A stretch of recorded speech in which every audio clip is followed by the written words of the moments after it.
Assalamualaikum warahmatullahi wabarakatuh. Kami dari kelompok 2 akan memaparkan materi tentang sistem propulsi dari mata kuliah tahanan dan propulsi kapal. Nah, sebelum memaparkan materi, kami akan memperkenalkan diri terlebih dahulu. Eh, dengan saya,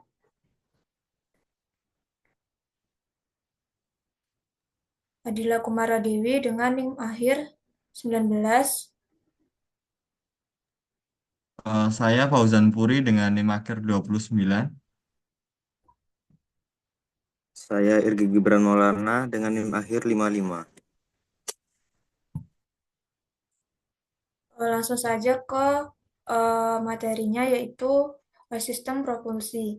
Nah, pengertian dari sistem propulsi sendiri itu yaitu sistem yang digunakan untuk menggerakkan kapal di air dengan menghasilkan daya dorong.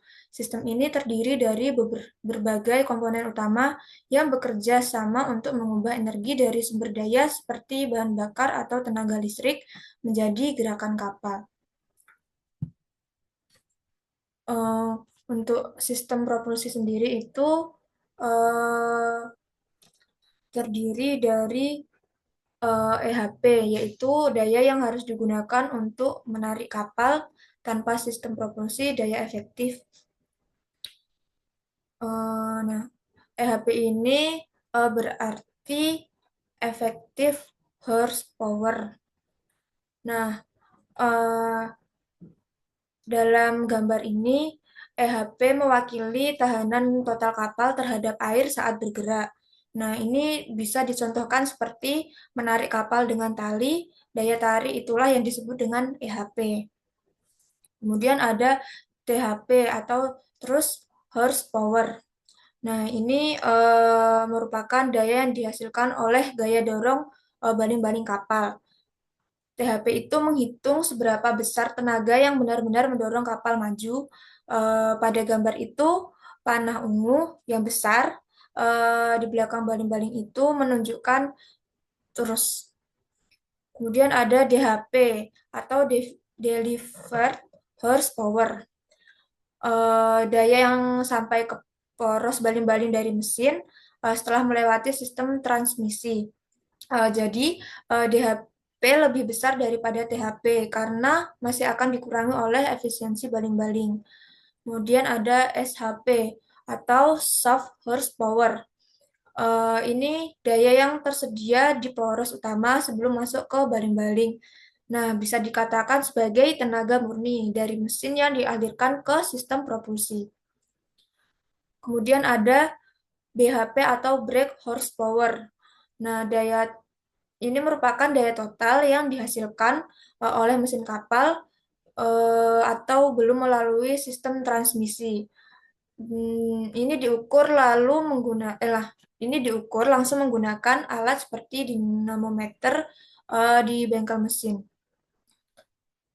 Kemudian itu ada RT atau resistance, terus diartikan sebagai tahanan total kapal terhadap gerak maju. Di sistem propulsi itu ada prime mover atau penggerak utama, transmission system, dan propulsor.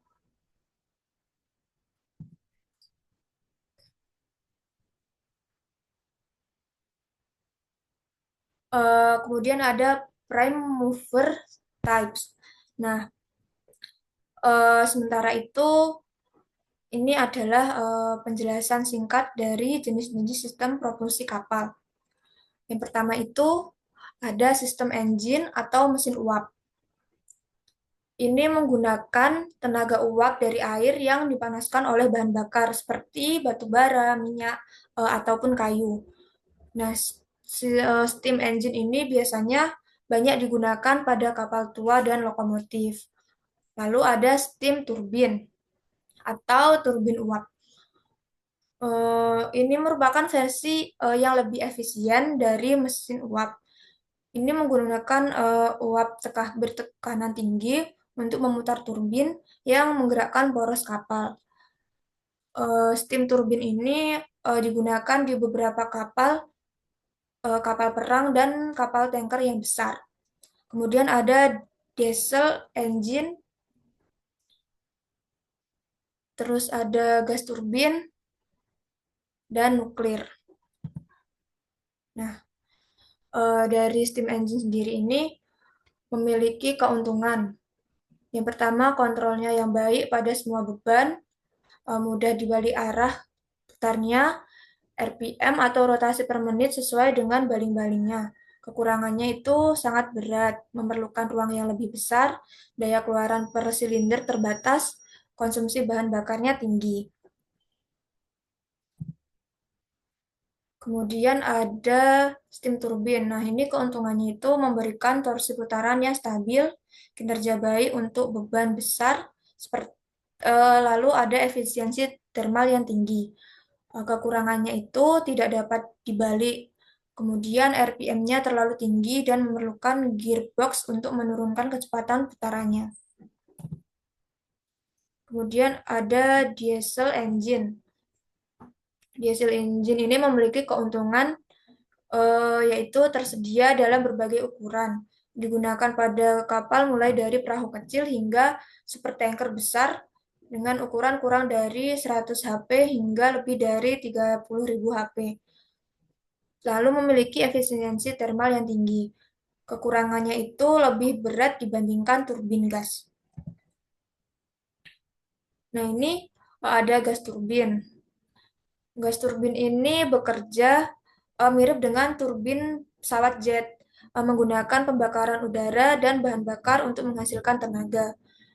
Biasanya digunakan pada kapal perang dan kapal cepat karena daya yang tinggi dan bobotnya yang ringan. Dengan keuntungan tidak memerlukan boiler dan sangat ringan, memberikan penggerakan yang halus secara terus-menerus dan hanya memerlukan waktu pemanasan yang singkat. Kekurangannya itu biaya perawatannya yang mahal. Kemudian membutuhkan unit gearbox untuk menurunkan RPM. Dan yang terakhir itu ada nuklir. Nuklir ini menggunakan reaksi nuklir untuk menghasilkan panas yang menggerakkan turbin uap.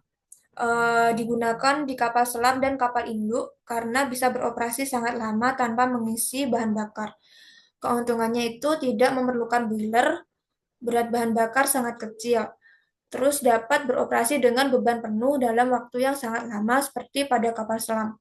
Kekurangannya itu berat reaktor dan pelindung radiasi sangat besar, menimbulkan masalah lingkungan, berpotensi menyebabkan polusi.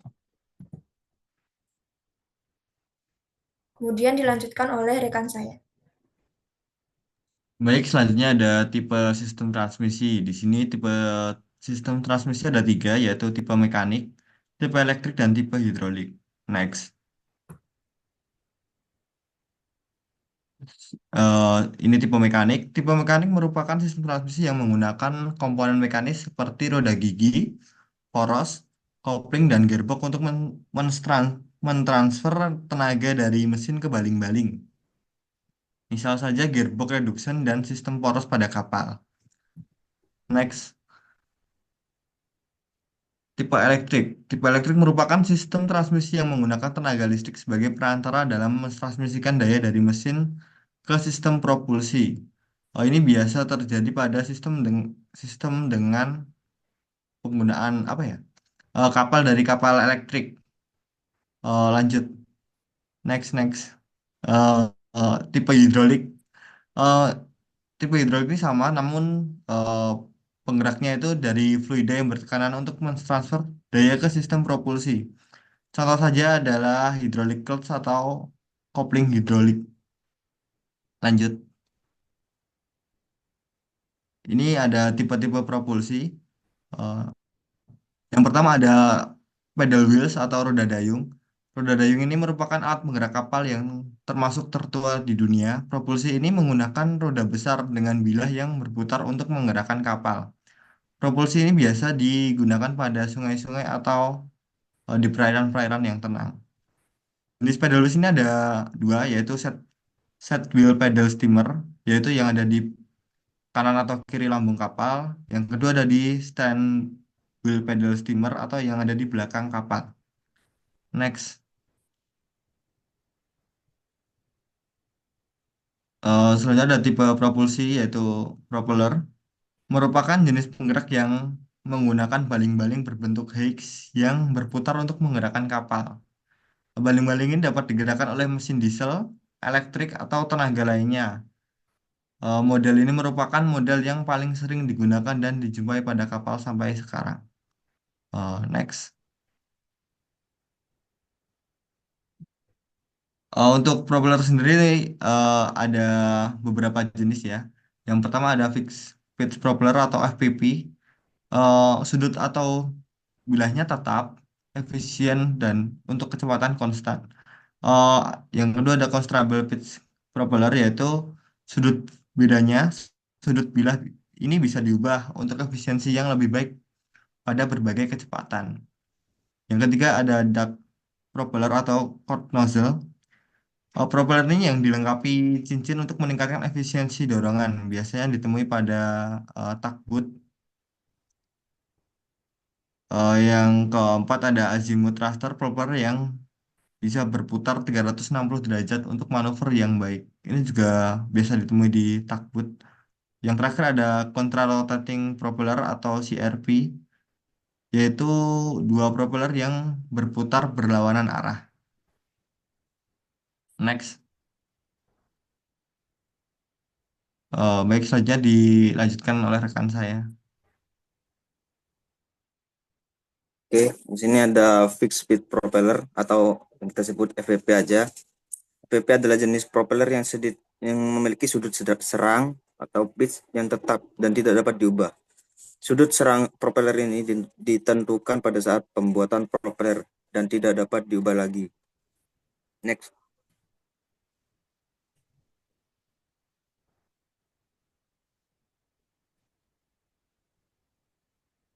Untuk fixed speed propeller ini, nah, biasanya digunakan untuk menggerakkan kapal. FPP digunakan untuk menggerakkan kapal dan memberikan kecepatan yang stabil. Yang kedua itu meningkatkan efisiensi. FPP dapat meningkatkan efisiensi bahan bakar kapal laut dengan mengoptimalkan putaran propeller. Yang ketiga, mengurangi getaran. FPP dapat mengurangi getaran kapal laut dengan mengurangi kehilangan energi akibat putaran propeller. 4. Meningkatkan keandalan. FPP dapat meningkatkan keandalan kapal laut dengan mengurangi risiko kerusakan propeller. Yang kelima, menghemat biaya. FPP dapat menghemat biaya perawatan dan reparasi kapal laut dengan mengurangi kompleksitas sistem propulsi. Next.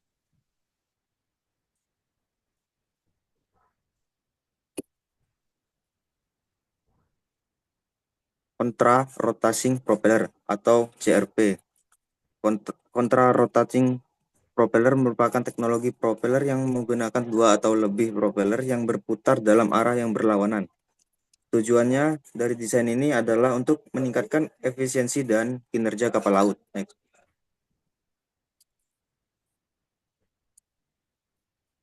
Untuk kegunaannya itu satu, meningkatkan efisiensi bahan bakar dengan mengurangi kehilangan energi akibat putaran propeller. CRP dapat meningkatkan efisiensi bahan bakar. Dua, meningkatkan kecepatan. CRP dapat meningkatkan kecepatan kapal dengan mengurangi hambatan air. Yang ketiga, mengurangi getaran. Dengan mengurangi getaran akibat putaran propeller, CRP dapat meningkatkan kenyamanan penumpang. 4. Meningkatkan kemampuan manuver. CRP dapat meningkatkan kemampuan manuver kapal dengan mengurangi radius putar. Next.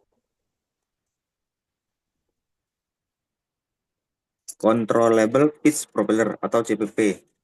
Controllable Pitch Propeller atau CPP kapal ini adalah jenis propeller yang dapat mengubah sudut serangnya secara kontinu, sehingga memungkinkan kapal untuk beroperasi pada berbagai kondisi kecepatan dan beban. Next.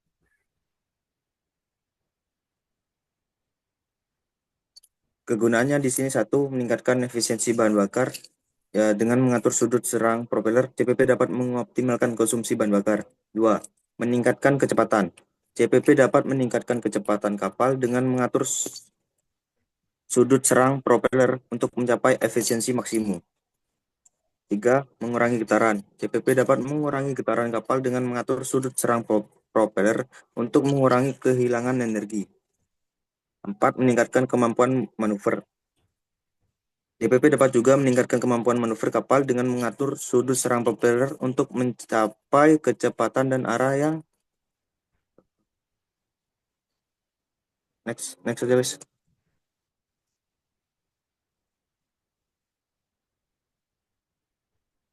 Untuk vertical axis propeller atau VAP adalah jenis propeller yang berputar secara vertikal, bukan secara horizontal seperti propeller konvensional. VAP dirancang untuk meningkatkan efisiensi dan kinerja kapal laut. Next.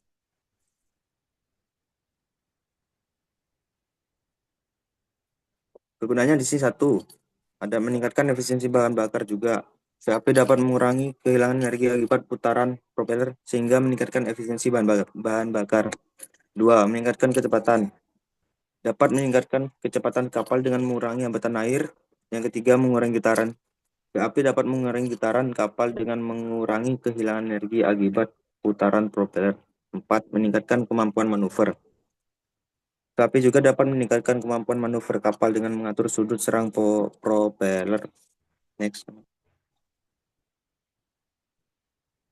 Nah, untuk nozzle propeller adalah sebuah teknologi yang dirancang untuk meningkatkan efisiensi dan kinerja propeller kapal laut. Nozzle propeller terdiri dari sebuah nozzle atau saluran yang terletak di sekitar propeller yang berfungsi untuk mempercepat aliran air ke arah propeller. Next. Di sini ada satu, meningkatkan efisiensi bahan bakar. Nozzle propeller dapat mengurangi kehilangan energi akibat putaran propeller sehingga meningkatkan efisiensi bahan bakar. Dua, meningkatkan kecepatan. Dapat juga meningkatkan kecepatan kapal dengan mempercepat aliran air ke arah propeller. Tiga, mengurangi getaran. Nozzle propeller dapat mengurangi getaran kapal dengan mengurangi kehilangan energi akibat putaran propeller. 4. Meningkatkan kemampuan manuver. Dapat meningkatkan kemampuan manuver kapal dengan mempercepat aliran air ke arah propeller. Next.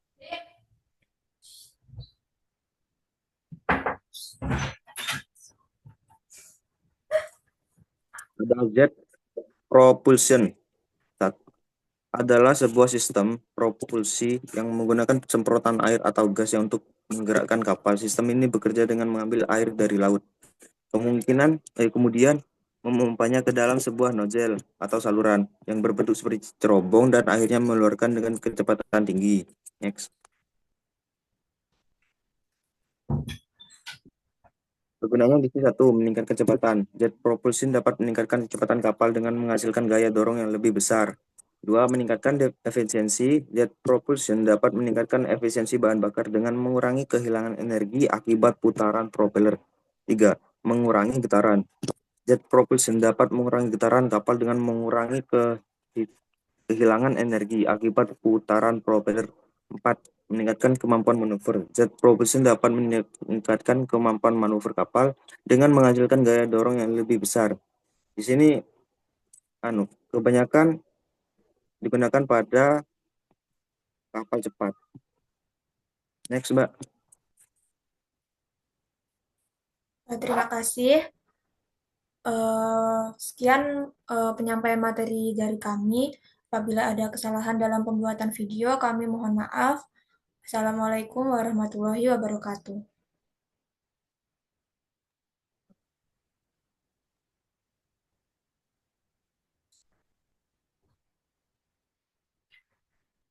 Rekate, rekate. Stop recording, Ki, berarti. Oh.